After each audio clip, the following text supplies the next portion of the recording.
Les mers de Sea of Thieves sont plus vivantes et menaçantes que jamais. Entre poissons, quêtes et butins, impossible de rentrer bredouille. Bref, vous l'aurez compris, aujourd'hui je vais vous parler du nouvel émissaire de l'appel du chasseur et de tout ce qu'il s'ensuit. Ça, c'est pour vous les joueurs assidus de Sea of Thieves. Pour commencer, qui dit émissaire, dit nouveau objectif. C'est en votant sur la table de l'appel du chasseur que vous pourrez lever votre drapeau pour commencer. Si ce n'est pas le cas, n'oubliez pas qu'il faut être au minimum niveau 15 pour pouvoir acheter le pavillon de n'importe quel émissaire. Prêt ?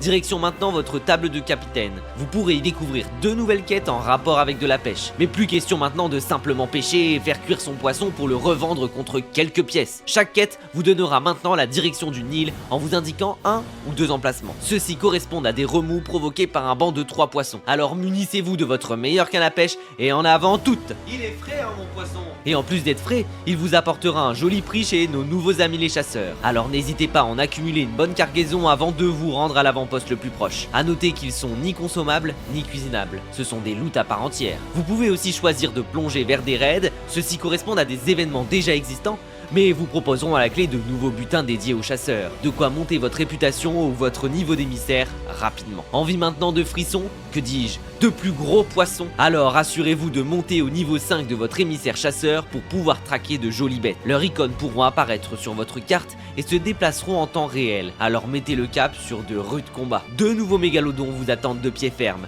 Tout d'abord, le Barnacle Dwead, une créature électrique à l'armure épaisse qui saura encaisser bon nombre de vos boulets. Il faudra pour le vaincre s'acharner à coups de canon, tout en parvenant à encaisser ses attaques. Assauts qui non seulement pourront vous paralyser, mais feront aussi apparaître des crabiers électriques sur votre pont.